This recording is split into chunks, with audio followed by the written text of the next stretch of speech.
What's up, gamers? This is the Friendlies podcast. This is episode 1, and we haven't quite figured out how we're going to intro this thing, so we're just kind of going for it. And when I say we, I mean myself, Jack Peglow, and my esteemed co-host, Rob. Rob, why don't you give yourself an intro? Tell the people who you are. My name's Rob Hwang. I'm a gamer, friend of Jack's. We are gaming buddies, along with our other host of gaming buddies. And so, yeah, we just wanted to start this podcast, and it's our maiden voyage. It's time to go get this. So, yeah, I'm excited. I'm excited that we're officially joining the roster of people who have started a podcast during the pandemic. I mean, what better thing to... Like, there's nothing better to do, right? So, like, why not just record a conversation with your friends? We're sitting here. Yeah. We might as well record ourselves talking. How long have you been sitting in that seat today? In this particular seat, not a ton, because I try to move around, and I have a puppy, so like I'm constantly going outside. Like, I would say we probably have to go outside every couple hours or so. He could hold it longer if he needs to, but like he doesn't want to. And why should he? He has an owner that's willing to take him outside whenever he needs to. I gotta tell you, during all of this that's happening, I really don't mind going out every couple of hours. Yeah, your dog gives you an excuse, right? And for like no like cop or anyone to like come up to you and be like, "What are you doing outside?" Right? Like, I have a puppy. He needs to go to the bathroom. He's gotta go, man. I don't know what to tell you. Exactly.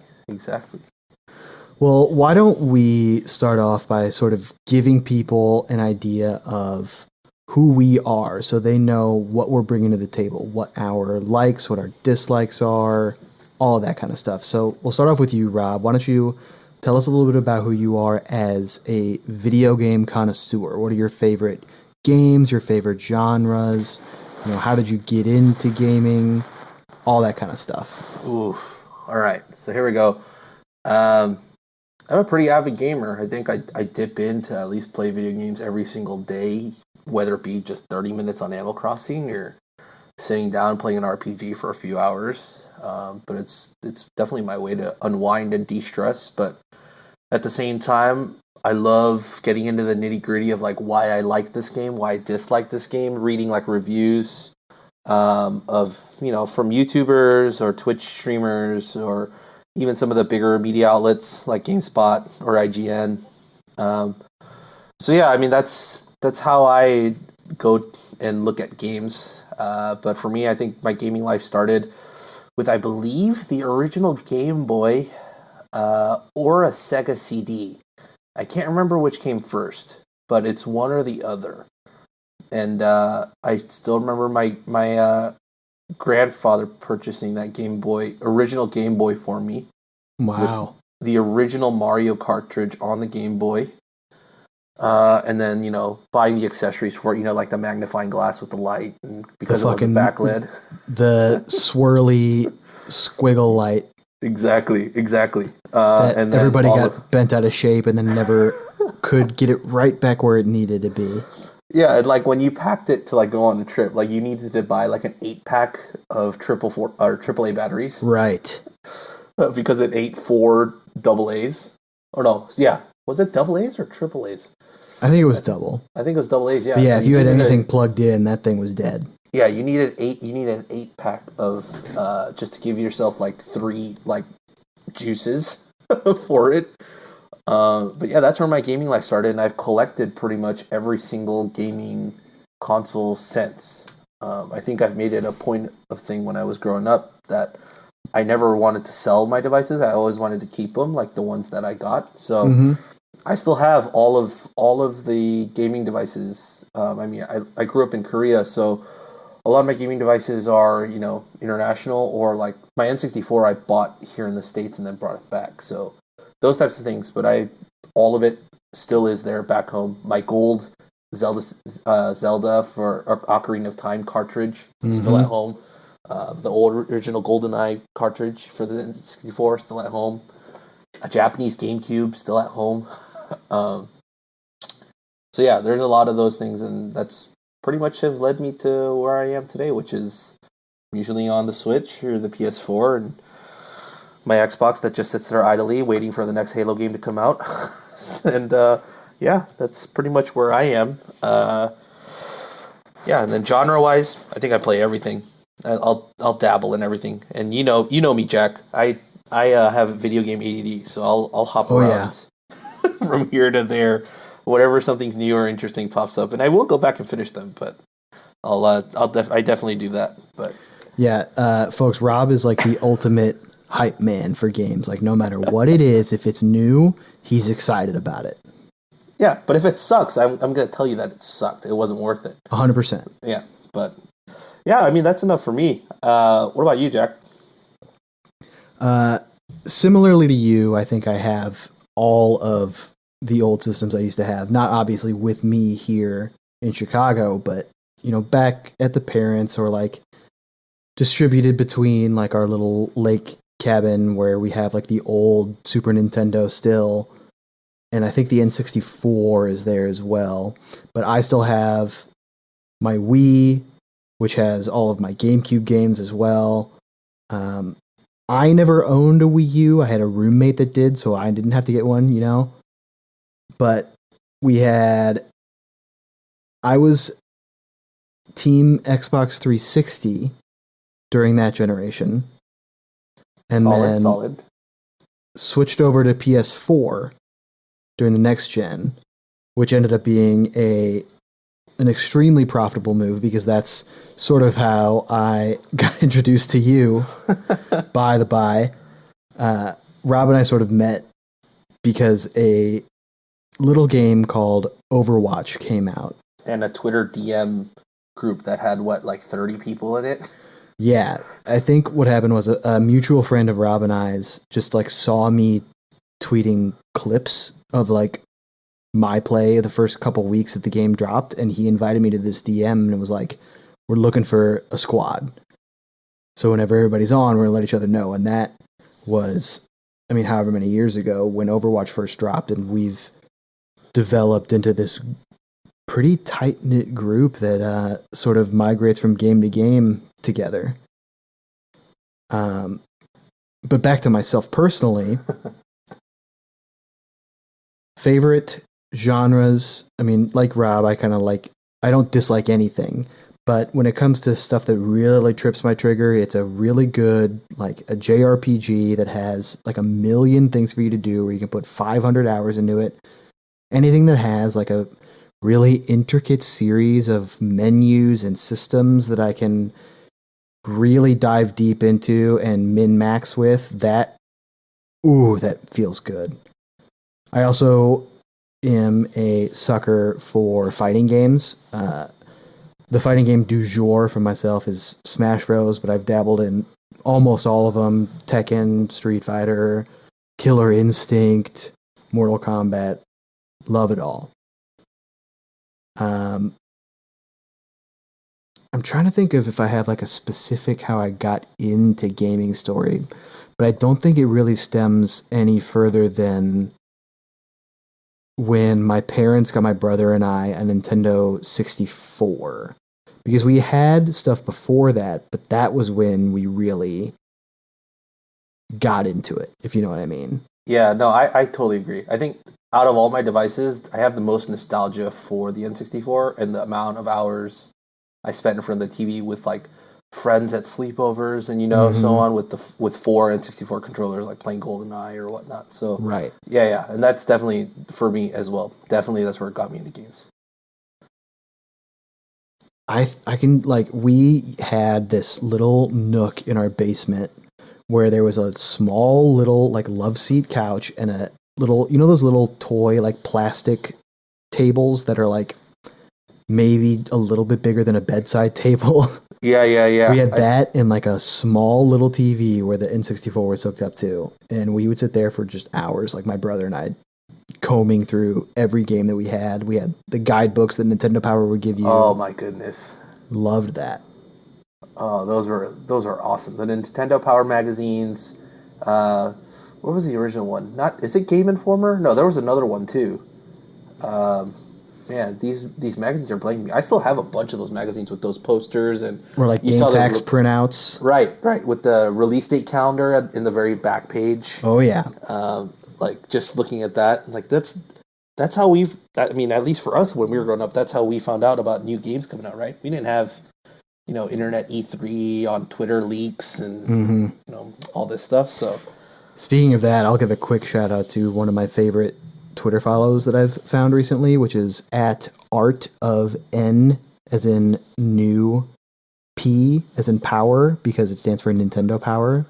It's this guy that has like every little trinket and poster and anything that Nintendo Power used to put out, and he tweets out pictures of them all the time. It's insane. Oh, no way. Yeah. All right, well, that's definitely something I'm checking out in a little bit once we're done recording. Right. Oh, my goodness. So that's a little bit about us. Obviously, as we record more episodes, you'll sort of learn more, but that's, I guess, the basics or sort of the what you need to know about the two of us. But going forward, as this show sort of finds its feet, what we kind of want to do is talk in general about games overall, and then specifically about things coming out, hot topics in the gaming industry, and then I will force Rob to listen to a little bit about esports every show, probably. Hey, man, I have my teams too. I just don't watch it as avidly as you do. Right. I mean, I'm working in it at least a little bit. I mean, you are too, but yeah, and we can get into that later. Right. So that's kind of what we plan on doing. Maybe further down the line, we'll sort of carve out our little niche or not so niche topics. But right now, we're just gonna hit the ground running, I mean, is there anything bigger to talk about right now other than Animal Crossing? No, there's not. There really isn't. And that's what both of us are playing currently. Well, one of the games that both of us are playing. So, Rob, tell me about your island. My island is very, very much bare bones right now. I think I finally have my clothing store. So Mabel and Co. have finally moved in.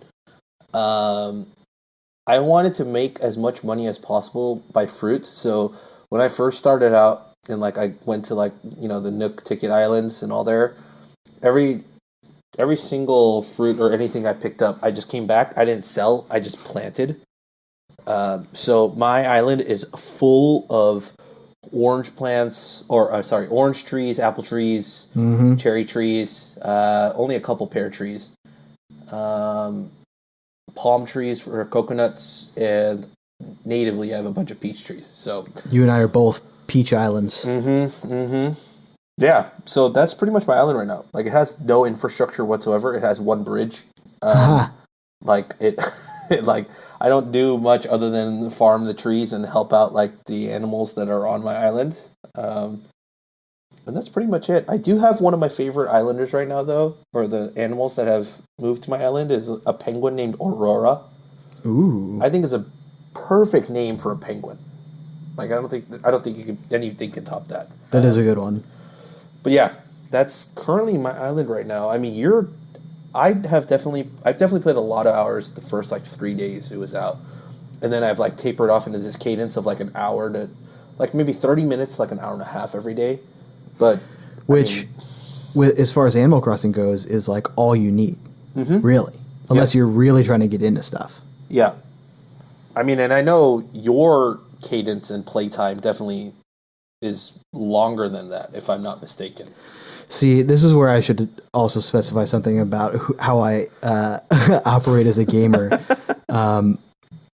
I tend to have really inflated hours played on games because I just like leave them going and like set my Switch down and like do things, and it sits open, and then I come back to it later. So my hours played isn't usually accurate.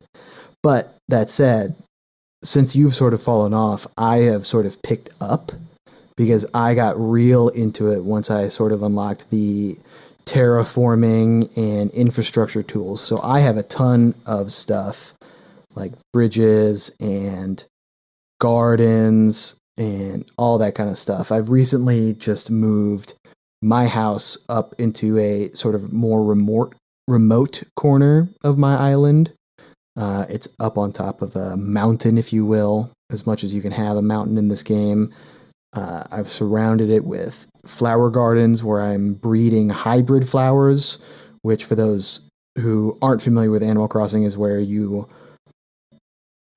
breed the different flower types together for new colors. Like if you put a red and a white rose next to each other, you get a pink one. So I have a bunch of gardens where those are breeding and growing, and they're beautiful, and when you water them they sparkle, and it's just so pretty and satisfying. And then I'm setting up my islanders and my shops to be in a big square. I'm really doing it up big. You'll have to come see it soon. I mean, but you're already at terraforming. Like, I haven't even gotten to that point yet. Nor do I really want to get into that because I feel like that's way too much like pre-planning. Because you have to what? What do you have to do? You have to get all the raw materials to move all your buildings. So it's not as in depth as you might think. So once you unlock it, basically by making your island a 3-star island, which is pretty simple. Like once you get to the point where you start getting graded, it should happen almost by itself. Got it. And then once you get that, it unlocks all of your terraforming, and all you have to do is you put on your little construction hat, and then the terraforming tools open up, and all you have to do is go somewhere and you're like, I want water here. You get the water shovel and you dig in the ground, and all of a sudden there's water there. You don't really need to do a bunch of pre-planning or get any materials to do it. Well, I mean, at the same time, if you want to make it into like a real nice one, I'm saying you probably have to put in the hours to like plan out where things are going to go on your island versus... You can, or you can sort of just fly by the seat of your pants and, start making a river and see where it ends up. So what are you doing? Are you one of those pre-planners, or just like, you know what, I just want to build like a 1 square lake here just for the hell of it? Yeah, I'm sort of in between. I wouldn't say that I make big plans, but like I knew that I wanted to move my house up to this one area, so I did that. And then once it was up there, I sort of built out around it how I wanted it to look. Yeah, I think I'm going to have to go into that planning time too. But my personality is not going to just let me wing it. I'm like definitely probably more like 85% I have to pre-plan it. And then the other stuff is just like in the heat of the moment, I'm just like, oh, actually that might look better if it's over there, and just, make those changes. But I'm excited to terraform and do all those changes. At the same time, I'm like terrified I might pour too many hours into the pre-planning aspect of it instead of actually doing it.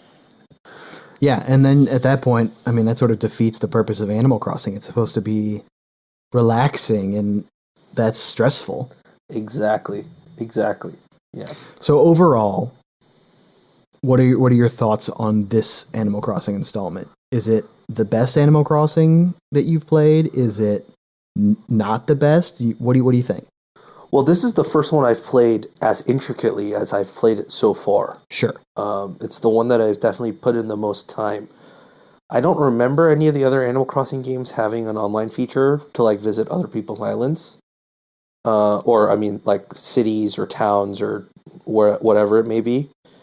So this one's definitely been more fun. They did, but this is probably the first one you've played where you had like a group of people who were like, come visit.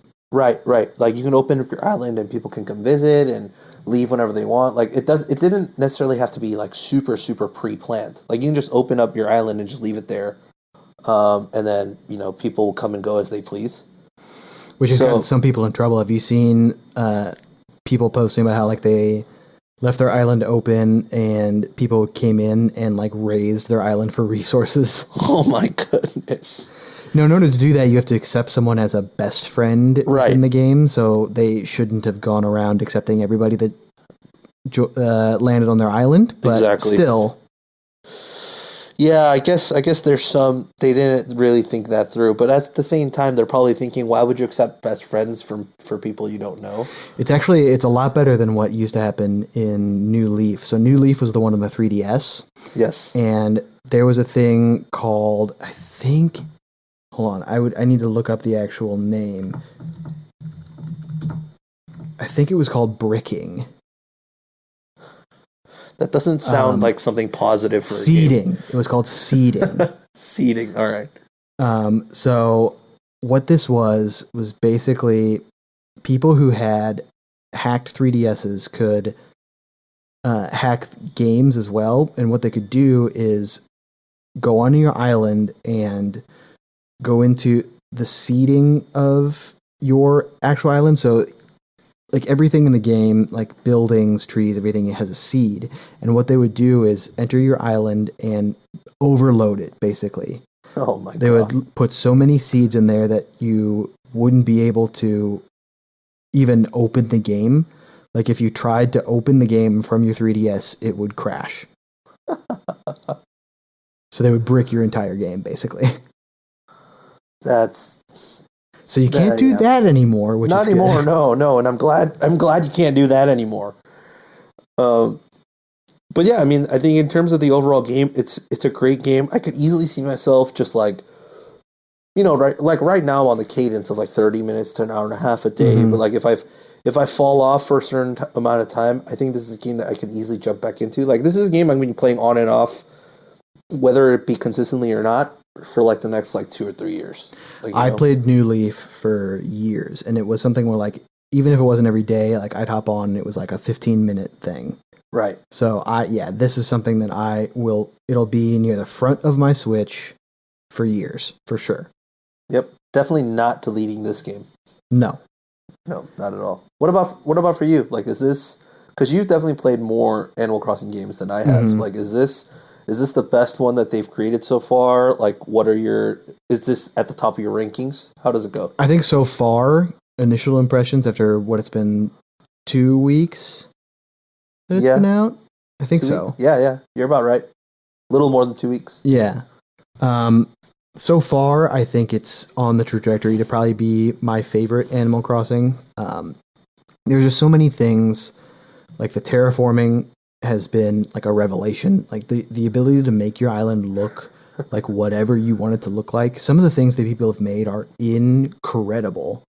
Yeah. I'm only scratching the surface, but I can already tell how much I love that. Like today I made like a little secret alcove that's like hidden within waterfalls, and like you could never do that before, and it's awesome. Yeah, there's so many things for me to like just pick at over the years. Well, I mean, let me ask you a follow-up question then. Is a game like Animal Crossing benefiting from the fact that you can push updates via the internet so easily now? Yeah, I mean, I think most games benefit from that, but definitely Animal Crossing specifically, because when there's broken things, they can easily go in and fix it. Like, I can't think off the top of my head of anything in New Leaf that was like game breaking, but if there was, it would have taken a lot longer to fix it for sure. I mean, from my perspective, I'm thinking of like even just now we just finished like the bunny week, mm-hmm. And thank God. Just and just things like that. It's just I'm pretty sure those were, if it was on an old console release, those would have had to been pre-programmed and prepared. Right. Versus now, like they can change that all up. Like next year, it might be the same like bunny stuff, but they'll have new things for you to like try and acquire, mm-hmm. And so on. So I mean, depending on how much time they're gonna support this thing, but I'm assuming they're trying to support this for the long term. Oh yeah. So yeah, I mean, I think in that sense, like it won't get old quick because who knows what next year's like Christmas is going to be compared to this year's Christmas, right? Right. So yeah, I mean that's why I asked that question just because I wasn't that knowledgeable of the other Animal Crossings and how much Sure. What's it, the timed events Mm-hmm. and such that they had planned in there. So yeah, it's exciting. I'm excited to see like the next like event. Absolutely.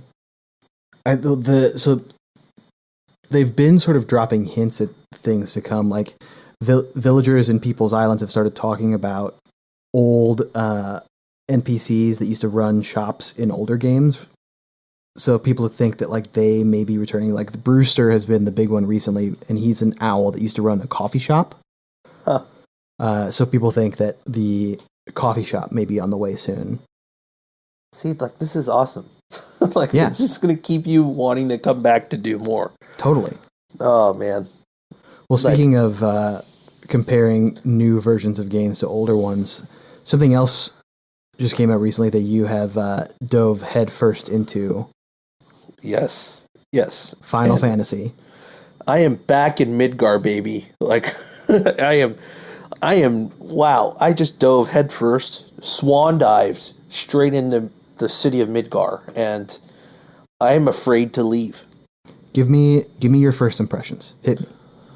All right. Here's the thing. I told you this before we were about to stream, or to record, but I don't want to play this game. Right. Because I don't want this game to end. Right. Because you clearly know this is part 1 of however many parts which they have not said. So you know the story, this remake, and where this plot is going to end, I think, when they leave Midgar. So, like, you know that there's a timed, like, end point for this. And it's not significantly that long. I believe they said if you just played the plot story, it'd probably take you somewhere between 20 to 30 hours. So it's not that long of just a main story game. But I've fallen in love with the world and the characters again that I just don't want this game to end. So, I'm about 5 hours in.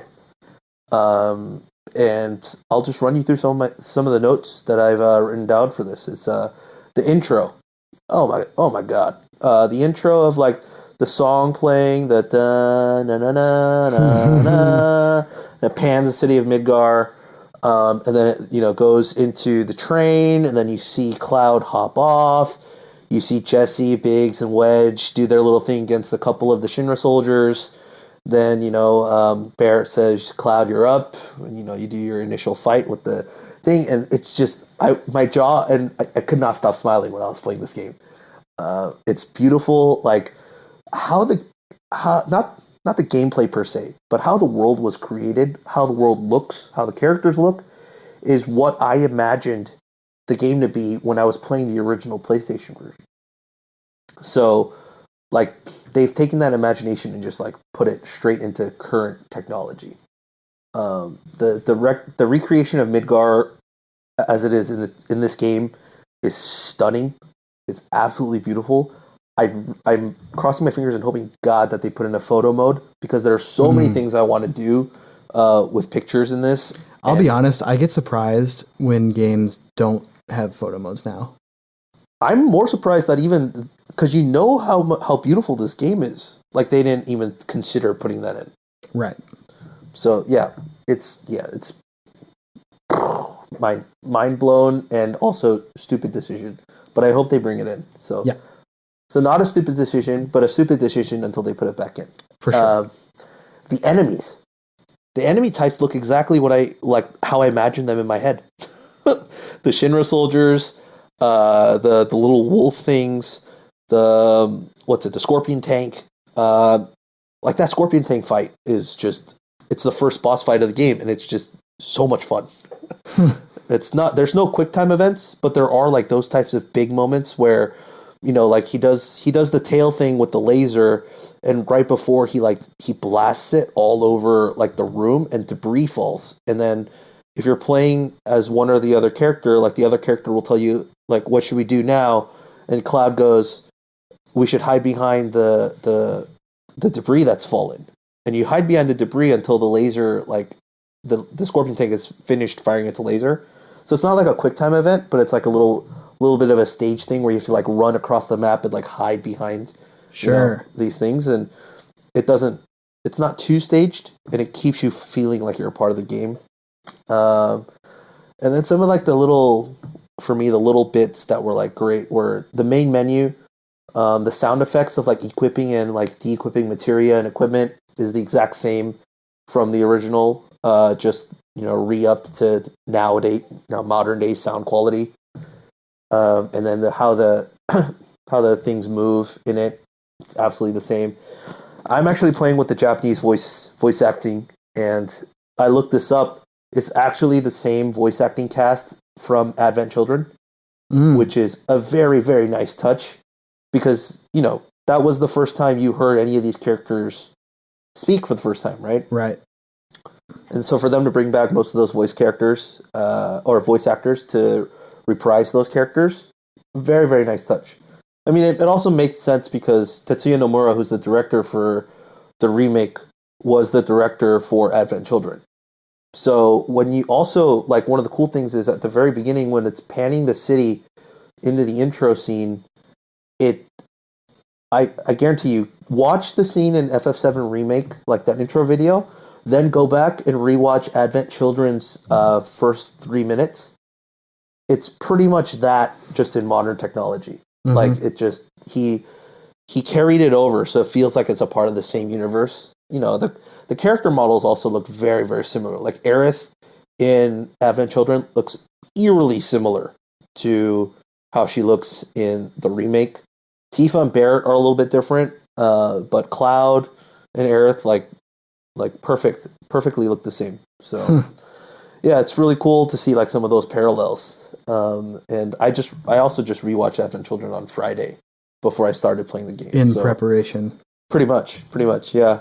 I didn't start playing the game until Saturday, so I just spent Friday night like rewatching Advent Children and how much fun that movie was as when it first came out. And yeah, so many nice little like touches and such.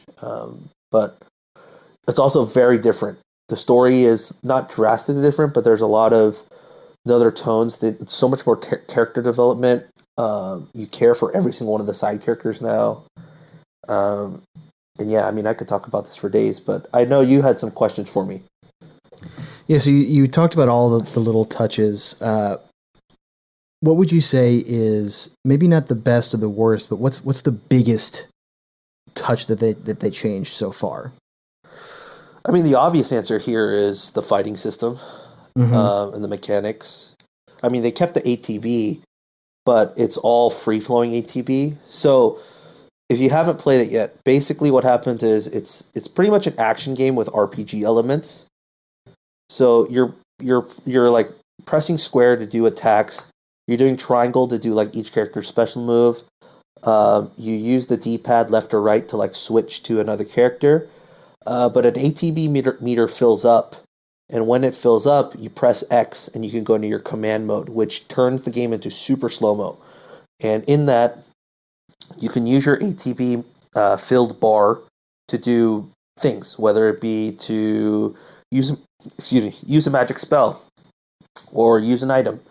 And you can do that throughout all the characters all at once. So like you can wait until your ATB gauges, you have 2 ATB gauges per character, and you can wait until all of them are charged and just do like one, like motion for each character and just execute all at once, or, space it out and use it. But one of the cool things I think about the fighting system that they've done is that because it's so real time, like if I'm using if I'm Cloud and I tell myself to use a potion, if I'm hit by an attack while I'm using the potion, then the ATB meter goes away and I don't get to consume the potion. Like it stops. So you have to create the environment for yourself to do it. Like that's the same you with give spells. yourself space. Exactly. So it's not like one of those things where like you're immune to attacks like while you're doing said thing. And yeah, so it's very like quick thinking. It's quick twitch, but not in the sense that you need to like move buttons really quick, but you just need to be on your feet and just be like, all right, when Barrett's gauge is charged, like I'm going to ask him to cure Tifa, and then with Tifa, I'm going to have her charge in and do this when her ATB gauge is charged, and with Cloud, I'm going to have him set barrier on Tifa so that she doesn't get too much damage. Like you're just constantly doing that, like as you're going through fights. Like you can Love that. You can just mash square all the way through on easy mode, but like even on normal mode, like you can get your ass handed to you. For sure. From just, regular like enemies, not even a boss fight. So, yeah, I mean that's easily the biggest change from the original. But would you say it's also the best change? Ooh, the best change? I mean, I think no question it has to be the story, right? It has to be like the plot points, I mean, I don't want to go into spoiler territory here, but basically you get backstory for all of the side characters. Like you get backstory for who Jesse is, you get backstory for who Wedge is, who Biggs is. Like you didn't get that you didn't get that in the original game. Mm-hmm. Like so many people that I've seen on either Twitter or like even like other forums, like people have fallen in love with Jesse's character, and you didn't have that in the first game. The only time you ever interacted with Jessie was like helping her as she like fell as you were escaping the reactor. Like you don't like have these like in-depth discussions with her and talks with her. And so yeah, and then they've done a cool thing where they've like totally changed where you think you're gonna see little story points. Like I'm trying to say this without spoiling it, but I think one of the big things that people remember is at least in the Midgard, when you're in Midgard and you first beat Tifa, it's like that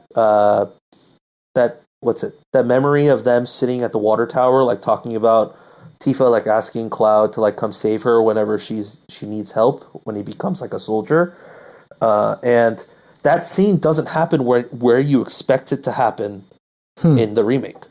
It does happen though, but it just doesn't happen where you think it might happen. Right. So they've changed up a lot of this order, and I'm interested to seeing how they take the story even further with those side characters and all those little points. Because clearly, if they're not putting that where you expect it to be, like I can only imagine the bigger story points throughout, like being moved around or being emphasized differently. So I'm very curious to see how it pans out for the rest of the game. Well, everything can't all be good, right? What's something they changed that you haven't liked so far? I don't like the side quests. Interesting. I mean, there's a lot of the side quests are like super fetch questy. Like there's one where you have to like go catch cats. Like you just have to go find them and then like press triangle, and then they just run back. Would you like it more if they were dogs? Yes. Fair. I wouldn't lie. Yes. But it seems so. This is the thing.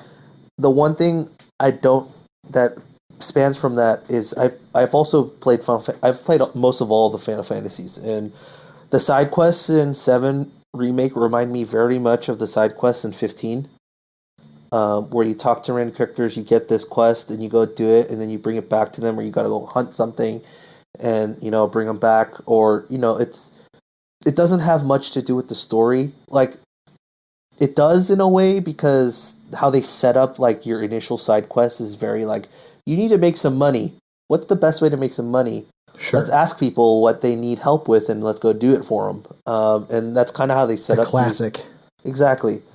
But it feels very like, all right, now I got to run all the way over here, go into this area, kill this thing, then come back. Like it. Like I didn't mind doing it because it gave me EXP, it gave me items, like it did that. But like it for me as like just a Final Fantasy VII fan, like it felt so fillery to me. Like, did this really need to be here? Like, couldn't you have spent more time maybe building the main game a little bit further so it's like beyond Midgard instead of setting up this many like side quests that you have to do? So. But at the same time, like all of my side quests right now are in the Sector 7 slums. And so it kind of builds that community a little bit more. Sure. To a certain degree. But, I mean, it only does so much before it gets boring. Yeah, I get that.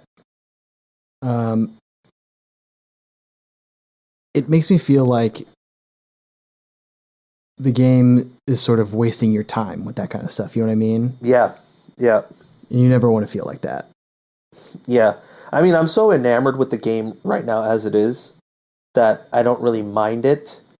But I'm sure, like, down the road, like, if I wanted to replay this game or whatever, like, these side quests are just going to be like, why? Like, why am I doing this? Sure. I'm just, like, right now I'm just excited to, like, just be running around this area and that area and so on. Has there been anything that you've noticed that maybe you thought would be changed, or maybe something that you thought they would put in but wasn't? I thought there'd be more characters. Sure. Like a lot more like in-depth characters that you'd be like interacting with. But as of right now, like the only main characters I've interacted with is Aerith for like that first scene where she gives you the flower, and then with Tifa and Barrett, and that's probably it. So, yeah, I think I didn't really know what to expect from this game, although we had seen so many trailers. Mm-hmm. So I don't know. I don't think I can answer that even further until probably I'm done with the game. Yeah, I mean that's definitely something that just hasn't happened yet. Yeah, potentially. Yep. So this is obviously a game that you have a lot of both emotional stake in and history with. So far, at least, how do you think the various beats of the plot and the exploration, how do they compare to the first time you played the game? So far, it makes it exciting. I remember playing the first game, and as like intense as the game was, the initial beginning of the game didn't seem as intense as it does in this game. And what I mean by that is like somehow they just happened to get out. Somehow they just happened to jump on this train and get out of here. Like, it felt very like, old school tropey types of it just everything falls well to the heroes. But in this, and when you play the game, you'll see the other plot points, but it's like, oh, so that's the reason that they like did that, or that's it feels like they have less plot armor, right? They definitely do. You see like this this invisible hand in the back, just working its thing, and you're like, holy crap! Like, yeah, they think it's like all easy, but it's actually they're being played too, or like they're like doing this, and so you kind of see all that type of stuff building within the first few hours, and it's just intriguing to see, and I'm curious like how they just flesh that all out too. And then I guess my final question would be that, sort of building on that, do you think that the story beats that you've hit so far, are they affecting you as much, or are they as powerful as they were your first time through?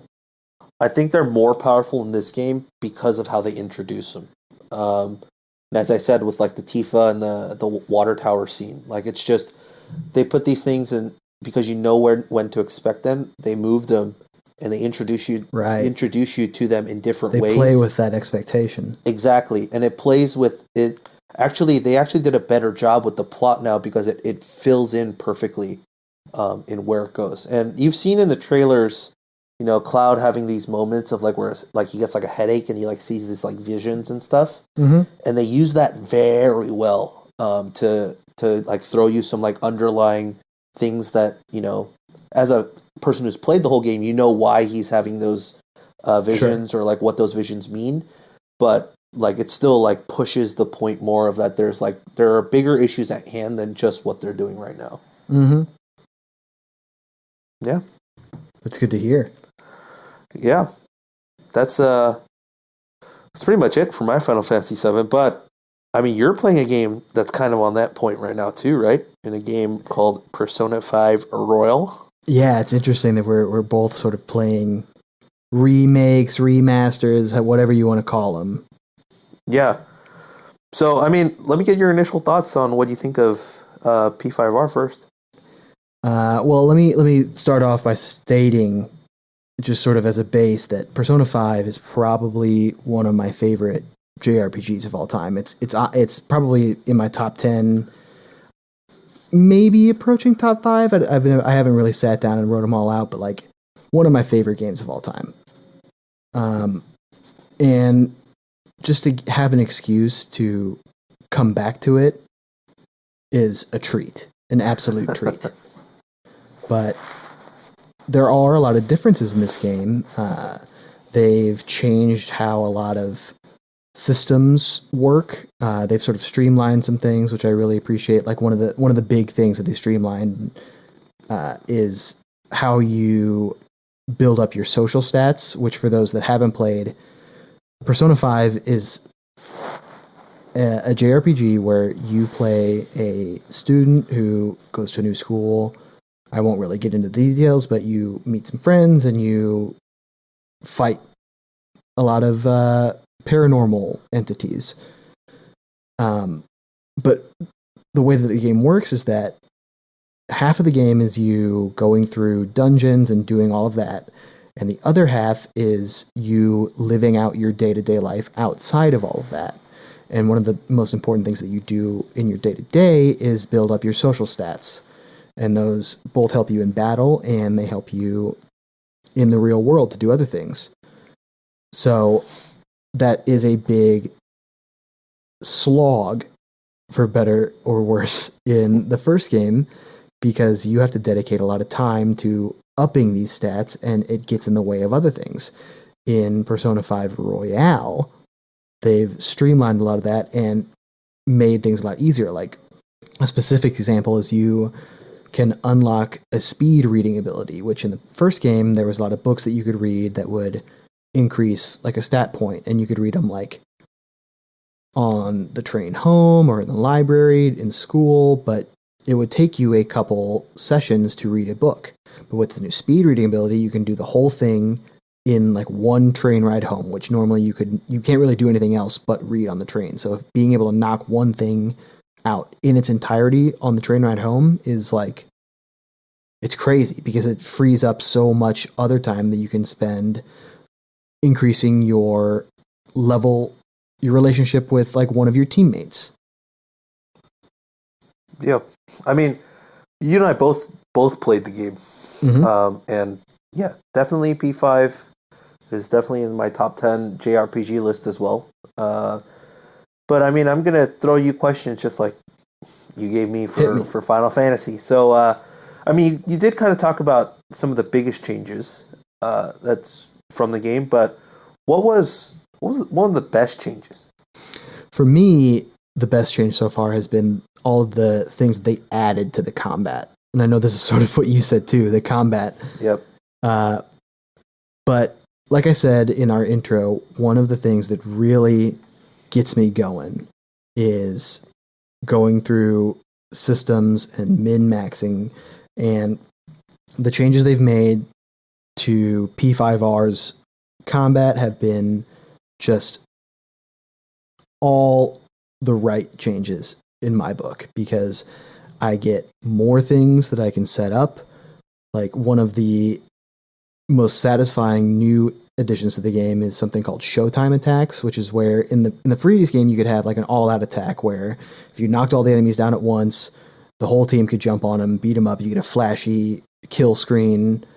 But in this game, they have Showtime attacks where if you set up all of the right, and I won't spoil what it does because it's sort of a neat reveal, but if you set up all the right parameters, you get a Showtime attack, which is where two of your teammates will perform a unique finisher together.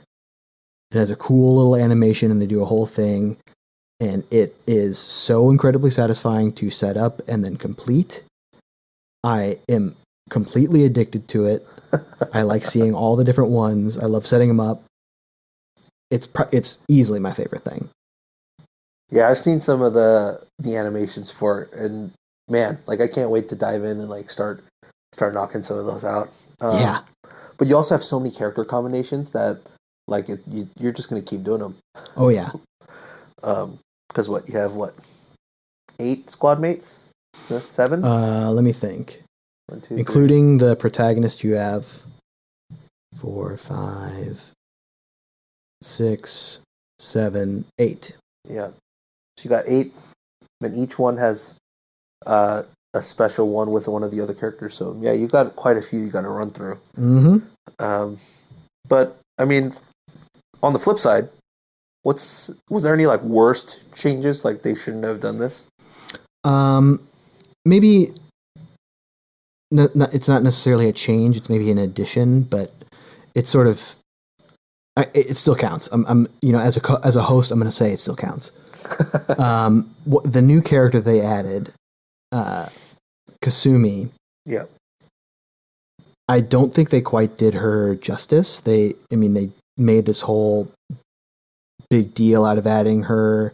She's on like all of the advertising. It's a huge deal. And then she comes in super late, and she sort of gets the Haru treatment in the first game where she was the last teammate added and doesn't get as much justice as the rest of the team. I feel like that has sort of moved to Kasumi, and it's disappointing. That's, man, I was hoping that she'd have like a bigger role in it. But, agreed. All right. I guess if you were the director, is there anything that you would have put in that they didn't put in this game?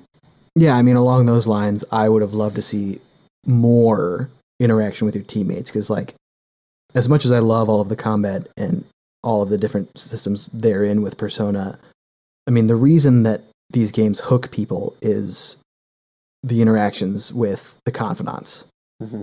And I would have loaded up on so much more of that, because for some of them, I mean, it's the same as what it was in the original game. And if it was me, if I was running it, I mean, I would have added 2 whole games worth of that. I know you would have. Yeah. I guess to follow up with that, and it's probably my final question, is because this is one of those games in a weird way, also kind of like Final Fantasy, but it's a little bit different because, for Final Fantasy, we haven't played this game since like the 90s. Mm-hmm. This we just played 2 years ago.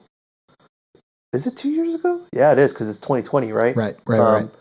So, because we played it 2 years ago, and you know how the story goes, right? Like, you're doing these activities, and in order to maximize, like, your efficiency or proficiency in certain things, or with confidants, like, you have to do certain things on certain days, and, do this, do that, to, like, maximize your playthrough. Mm-hmm. Like, because you've already played this game, and you know the cadence, and you know what you need to do, does that make the game a little bit more mundane? Or have the new changes put in enough where you're doing different things now, and you're not like in that cadence of like, oh, this is what I did on that day, like in the previous game. So to the game's credit, I will say that all of the things that they added that help you, like speed reading, for instance, like I talked about, the things that let you do your social stuff way quicker has really changed the cadence for me. It gives you so much more time to up your confidant points. You hit checkpoints where normally you'd be walled off by not having a certain stat. You clear those way sooner, so you're into things quicker. So yeah, the cadence is completely different, which I really appreciate. I have no qualms with that. I'm ready to play. I have my what's it? What was the deluxe edition that came with the mask? Mm-hmm. I have that waiting for me downstairs, but I'm just too invested in Final Fantasy right now, man. You have to wear that while you play. I do. They actually do give you a strap for you to wear it. Like there's like a rubber band strap that you put on. I would hope so. Maybe I'll wear for Halloween. But it's too nice of a mask. Like it's so well made. I just don't want to. I just want to touch it. Like I just want to like leave it right next to the TV and just like admire it every time I'm playing a video game. I get that. So, I think that's both of those games have sort of taken up all of our bandwidth. But maybe you have a little time for something else on the side. Is there anything else you're playing? Well, this is something I'm not playing, but I'm actually watching because it's in beta, which is Valorant. Hell yeah! And my goodness, I am so excited to play this game. See, this is something where like Valorant is something I probably won't end up playing because I don't have the time for, and I don't want to make the time required to get good at the game. I totally understand. But I have really enjoyed watching it. Yeah. And I think I will continue to do so. Same here. I think the gameplay looks outstanding. I mean, granted, it's still beta and they're tweaking a lot, but like the biggest comp that I've made to it is just Overwatch and the CS:GO, or the CS, even like a Source, like that type of quick twitchy shooting. See, I feel like the CS:GO is definitely the comparison. Like, people want to say Overwatch because of the abilities, but in my opinion, Overwatch is not a great example because the objectives are so different, and Overwatch is very smooth when you watch it being played. Like the animations are super smooth, and this is very precise. It's extremely CS:GO. Yeah, I think the only reason I make that comparison is just because, as you said, the abilities plus like the quick twitchiness. So like it's like it's like the perfect like crossing point of those two types of games. I'd probably just say that it's just first person like League. Yeah, like it's just like League of Legends put into like CS:GO. Weird, right? Yeah, absolutely weird. Why would they? I mean, I don't think Epic makes that type of game anywhere. No, they don't. But yeah, I mean, the game looks great. The graphics look great. I love the visuals. I love some of the abilities. The character Jet is actually voiced by a Korean singer that I really like. Oh, cool. Yeah. So I saw on her Instagram that she's like finally I can tell people like what I've been working on over the last few months is that I'm the voice actor for Jet, and I was like, oh, that's really cool. Nice. So yeah, I'm excited to play. It's just weird how you like it's weird how you have to try and get into the beta. Like you have to like watch like streamers that they've picked, and then while watching the stream, they'll drop like beta codes. Hope for a drop, yeah. So it's just one of those weird things. I haven't gotten one, but maybe I will. But I mean, either way, I think they said it's summer 2020, which is, I mean, coming in hot. Not that far away, and we have plenty of time on our hands because we're sheltering at home anyways. Right. So yeah, that's the other thing that I'm like watching doing. But what about for you? Well, this is probably going to be my forever answer to the final thing that I'm playing, which is Smash. I will never not be playing Smash. Well, until the next Smash comes out, which won't happen for a long because they're still updating this one. Sakurai needs to take a nap. Yeah, a nap. He needs to go into hibernation for like 4 years. I think he finally went home. Jeez, was it like 8 years in the office? And all it took was a pandemic. Yeah, that's not asking for much. No. But I mean, what are you like? You're just watching the pros play right now. Like, how are you consuming the Smash? Oh, I'm fully still playing it. I haven't in the past couple. Like, I haven't last week. I guess the week prior I did. Since I can't go to my local anymore, obviously. Shout out to Ignition, Chicago. I've been entering some Wi-Fi tournaments, which are always a shit show. Yep. Even the ones where they say that you can't enter if you don't have a LAN adapter, I feel like some people lie. But maybe they just have really high upload speeds. Yeah, totally. I'm right next to the router. Yeah. I mean, that's pretty much what we're playing these days, right? And what we're kind of going through the loops for. But I think we have some other topics to talk about. Well, we've already kind of touched on it. It's sort of the only topic you can really bring up when you're talking about first thing on the docket, and that's COVID-19. Oof. For better or for worse, it's having a lot of effects on our lives and on the gaming industry as a whole. It's crazy. It's crazy how one small little virus that's not seeable to the naked eye has caused the entire world to kind of halt. So, I mean, I kind of just touched on it now, but I mean, one of the biggest impacts that I've seen is how it's affected the esports industry. I mean, everything is now offline, which when you first think, like, maybe you don't think it's a huge deal. Like, you play video games over Wi-Fi all the time, right? Yep. But when you really get to the top levels of competition, being on a wired connection really makes a difference, because or even a local area network, any little, like one single drop of a frame makes a difference at the top level. So when you look at like the Overwatch League, they're all playing offline and they're doing the best they can. And so far it's been pretty good, but there are little hiccups sometimes, and that can swing a game. It hasn't yet, thankfully, for them. Yeah. But it can. I mean, if you look at other smaller things like Smash, for instance, since I'm watching that all the time, you have a lot of issues with Smash when it's played over Wi-Fi, because there's an inherent frame delay, and then you add anything that lags from Wi-Fi over the top of that. And the way that Nintendo has set it up, and you're going to drop out of your chair when I say that Nintendo hasn't done things great when it comes to online. You don't say. Anyone in an arena, so arenas are how you compete with friends over Wi-Fi in Smash. Yep. Anyone in an arena affects the gameplay. So that means if you have like 6 people in an arena and one person has a bad connection, everybody's game. And it compounds by person. So if that person has a bad connection and someone else has a medium connection, that's compounded. Yeah, it drags the overall down. So there have been a lot of big Wi-Fi tournaments, but it takes a long time because you have to get new arenas for every one-on-one match. And then for these big tournaments, they still have people casting it, so you have to have at least one, if not 2 people spectating. And it adds lag. So it is impossible to have a competitive environment in Smash, at least. This is true for most fighting games.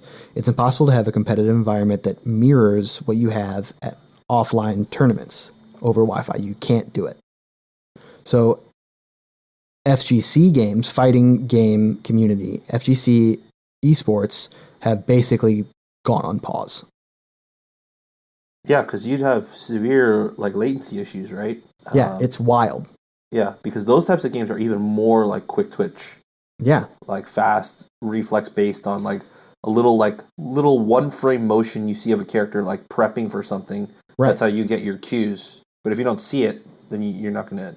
So even games with decent netcode, like Grand Blue is not bad, even though it has some rollback issues. And the new BlazBlue game that's coming out soon, people are really excited about because its netcode is supposed to be really good. Even those still won't be able to match the environment you'd have if it was an offline tournament. Yeah.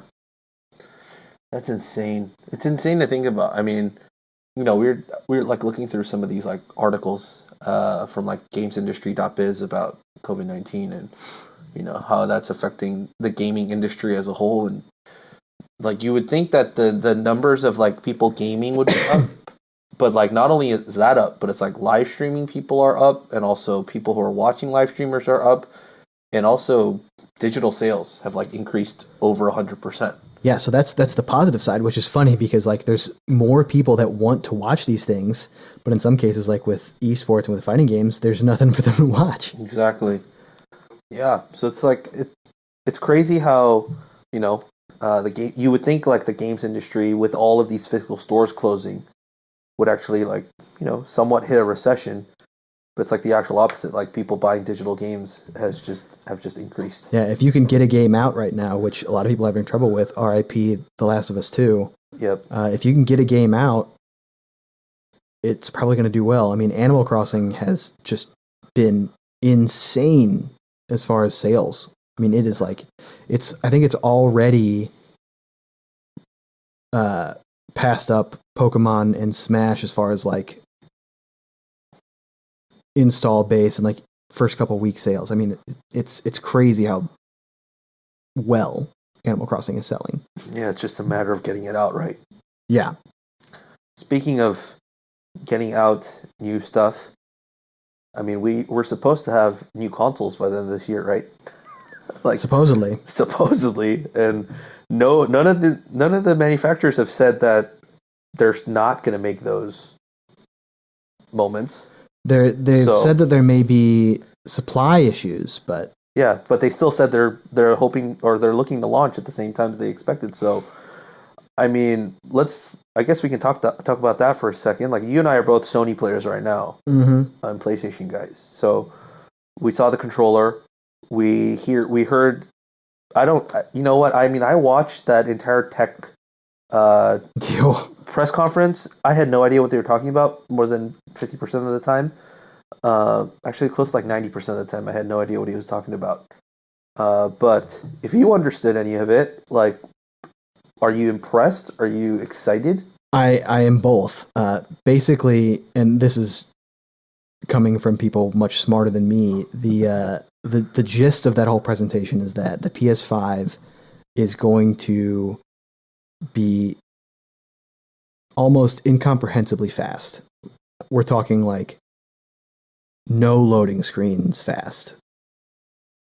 Which is awesome. That makes my mouth water. I've never been someone who is like really hung up on performance, but that much of a change is wild. Yeah, I mean, because what do you think the game right now on your PlayStation 4 has? Which game do you think has the longest load times? I mean, my launch PlayStation 4, it's all of them is the answer. Well, I mean, yeah, yours probably sounds like a jet engine by now. But so the example I've seen them give is the new Spider-Man game that came out. Yeah. Currently, when you fast travel in the game, you get a whole loading screen where Spider-Man is on his phone on the subway. Yep. And it's fun because you get that little screen. But when they put the game on the PlayStation 5 and you fast travel, it literally just doesn't happen. You're just there. Which is insane. Yeah. Which is just straight insane. And then I think the biggest talking point beyond that was probably all of the backwards compatibility, right? Right. So far what we've heard is that most, if not all, PlayStation 4 games will work on a PlayStation 5. And the reason that they're putting that little caveat is just because they want to hedge it. They don't want to say all of them are available and then have one weird game that doesn't work that three people want to play, but it becomes a story because they can't. Yep. But we haven't heard anything about PS3, haven't heard anything about PS2. They haven't said no, but they also haven't said yes. Yeah, I think the actual wording behind it was like what was it? Like 2,000 of our most popular PlayStation 4 games will be backwards compatible. Right, which is basically them saying without saying like all of the games we've tested have worked. Yep. So like that one indie publisher that, had a physical game out that like a pocket full of people played might not work. Right. But Xbox is going to have like everything. Yeah. Which at this point, that's probably all they can do, is since they didn't put out that many games first party wise on the original Xbox One. Mm-hmm. So, they probably want to, pull in as many Xbox 360 and Xbox games as possible just to fuel the nostalgia for people wanting to play their stuff. And it's sort of setting up what looks to be the defining battle of this generation, which is going to be accessibility of games on Xbox, because you're going to have all of the backwards compatibility, plus they're working with all of the games that'll be on PC. Yep. Game Pass, all of that stuff. They want to make it easy for you to play any of the games that you want that work on Xbox. Versus PlayStation, where maybe you can't play your PS2 games, but the games you can play on PS5 look insane, run incredibly fast. They're pushing performance limits. Yep. And that's going to sort of be the sticking point. It's going to be, do you want ease of use or do you want incredible performance? And that doesn't even get into exclusives. Yeah. Because I feel like that's another story. That's first party games and exclusives are a whole different talking point. But before I ask you about what you think might be in the launch lineup, we do know of what one controller is going to look like. Like, I mean, you and I have talked about the Sony controller, but like, what do you think of it? My personal thought, dude, I love it. it looks so ergonomic. I'm into it big time. It looks super ergonomic. Like the biggest qualm I had with the PlayStation 4 was that the knobs that come down right in your hands on either side were too short. So like basically I'd have to force my pinky and my ring finger on each hand kind of to like move up the controller just so it could stay on the controller, because it was also so rounded that it would just kind of slip off. But then this, like, it looks so much longer that like my hands can just kind of sit on it versus like having to like grip it just so that it wouldn't slip out of my hands. It reminds me a lot of the Pro Controller for the Switch, which is one of my favorite controllers to hold. It's arguably the best controller of this generation right now. Yeah. So I would make that argument. Yeah. So yeah, I'm totally for it. Like I love how it looks. I love like the new like little share button, and then how the lighting is now behind the thing, not in front. Definitely. Of the and I'm touch glad bar. that they did confirm that there is a headphone jack. Yep. They said there's also a mic on the controller. A built-in mic. Yeah, which is awesome. Well, we'll see how the voice quality is, but yeah, I mean, giving someone that right off the bat is dope for sure. Well, I mean, honestly speaking, if anyone has the tech to do it, it probably is Sony, because they're so well invested into the audio like realm too, right? Sure. With their earphones and their mics and all that. So I'm pretty sure they'll probably use one of their like camera preamps that's like super cheap and just throw them in there too. But yeah, I'm totally into it. Like, do you have any other thoughts on the controller? I love it. My biggest thing so far that we haven't seen is I want to see more colors. Yeah. Because I like the white, but I have a white PlayStation controller right now, and if it's the same material, it'll be okay, but white, as far as controllers go, can be an issue at times. Yeah, it gets dirty real quick. Yeah. Yeah. I think for me, the last thing on the controller is I love the R1 or the trigger buttons now. Mm-hmm. They look so much more comfortable. Like both trigger buttons, like the top and the bottom ones. So yeah, I'm excited to get my hands on it and play around with it. I'm excited because the vibrations they've said are a lot more haptic feedback. Like they said that you can tell a difference between driving on road and driving on mud. That's incredible. Yeah. Excited to try that out. Yeah, I mean, I guess they're just going to have to bring another Ridge Racer back, right? Definitely.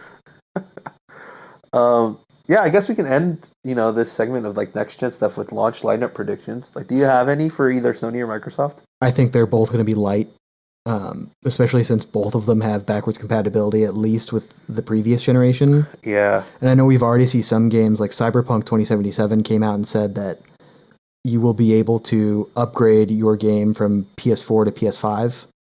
Yep. So I think initial launch lineups are going to be thin. Like I thin think in Sony, the sense of I think Sony doesn't have a flagship until probably February. At the earliest, and that's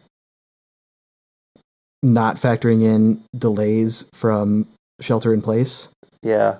I mean, let me ask you this. Do you think it's thin for first party stuff, or just thin as in overall games that are ready overall, to, like PlayStation 5? Overall, because I don't think, with all of the backwards compatibility, I don't think there's a ton of rush to put big new things out on the new console. Yeah, I guess you're right there if it is backwards compatible. I guess... Because think about it from a developer standpoint. Yeah. If you're not a first-party studio... You have no rush to and launch you're looking at this. Like, let's say I am Studio A. I'm looking at the landscape we have now, and I see, okay, Sony wants me to make a game for the PS5. And they want me to drop it at launch, holiday 2020. I could do that, and it'll be playable by early adopters. Or I can put out a game that works on the PlayStation 4 that already has a million-strong install base and will also work on PS5. Yeah. I mean, the choice is simple for me. Yeah. Yeah, I think the only thing that also would keep me back is just you don't know what type of performance bugs you might run into at launch with a new system. Sure. And, people might say that it's the game's issue without thinking of there's some hardware bugs that they haven't figured out yet. or like some OS bugs that they haven't figured out. So yeah, I could easily see that.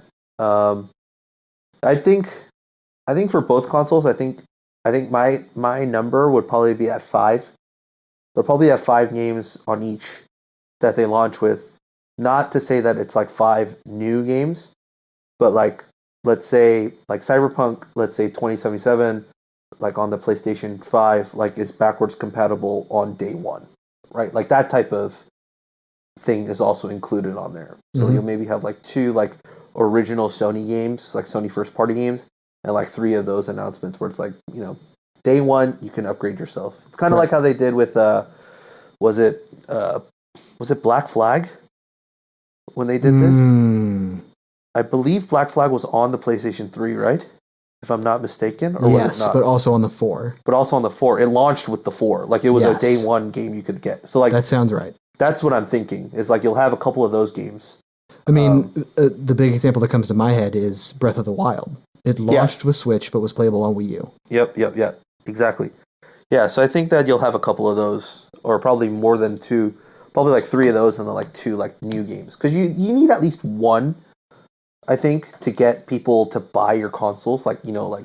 So here's my thing. I think you're right. I think that they do need at least one exclusive, but I don't think they need it to get people to buy. I think early adopters are going to early adopt regardless.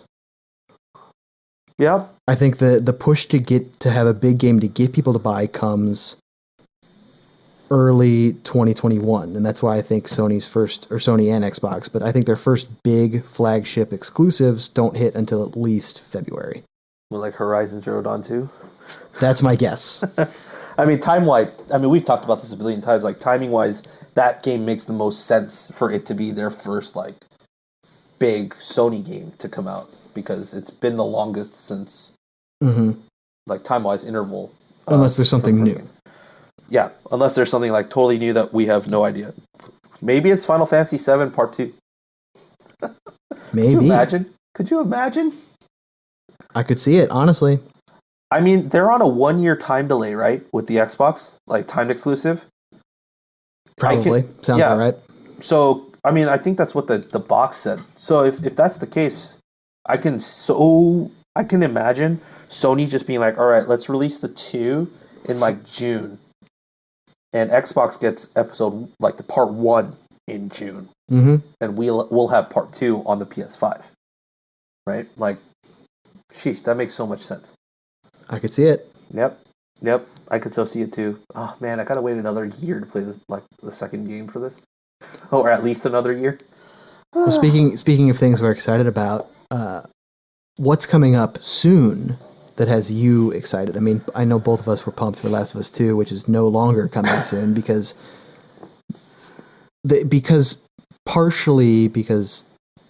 Naughty Dog can't make a game without crunching. Yep. And you need to be in person to crunch. But what they don't want to say is that they didn't want the heat from releasing the same day as Xenoblade Chronicles Definitive Edition. Which is arguably one of the best storylines of any like RPG video game ever. So I'll say this. I think within the JRPG genre, there are definitely subgenres. Like, Persona 5 is a life sim JRPG. Yeah. But Xenoblade is an open world. It's sort of the same kind of game as Final Fantasy VII, for example. Yeah. Where you're exploring different environments. And Xenoblade is my favorite JRPG of that kind. It's in the running for my favorite JRPG of all time. But yeah. The story's great. The character's great. The fighting, like the system is so much fun. I poured hours into that 3DS version. I played the original on the Wii, which was great too. But just I didn't like we can get into the Wii controls on a whole nother day. But oh man, that game was fun to play. I'm so excited. So excited. I mean, I love Monolith Soft and all of what they do. Right? Yeah. Always love their stuff. I mean, even from their first one, Xenogears is arguably one of my favorite games of all time. And like for them to move from that into Xenosaga and then now into the Xenoblade Chronicles, like every single one of them. I loved Xenoblade 2. I mean, it has a lot of flaws, don't get me wrong. Oh yeah. character design. Cough. But the combat is insane. I love it so much. Yeah, it keeps you wanting to like play the game more, like explore more. It's like legitimately an open world. Mm-hmm. You can like jump anywhere, go anywhere. So yeah, I'm thoroughly excited for that. I mean, what we were supposed to have The Last of Us 2. That was supposed to release May 29th, the same day as that. Weren't we supposed to also have Cyberpunk soon too? Yeah, but that got pushed into September. Right. So we should have had Last of Us, Cyberpunk, and Xenoblade Chronicles Definitive Edition by June. Which is so sad to think about because we won't have it by June. They just said recently that Cyberpunk won't be delayed out of September 17th, so that is supposed to be set in stone. Oh well, let's wait until like July to like actually believe that. I mean, that game is far enough away that I'm trying not to think about it too much, but that game is going to just consume me. Yeah, we can delve into that on another pod. But yeah, I think we're on the same boat here. Xenoblade Chronicles Definitive Edition, like to jump back into that world. I am going to die because I will stop eating because I'll be playing the game too much. Yeah, because they also included, they said there's like more DLC stuff, right? There's also that like they have an epilogue chapter, which is going to be even more fun. So yeah, super stoked.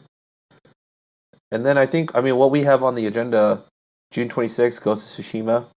Yeah, like we still don't know like how that game is going to play.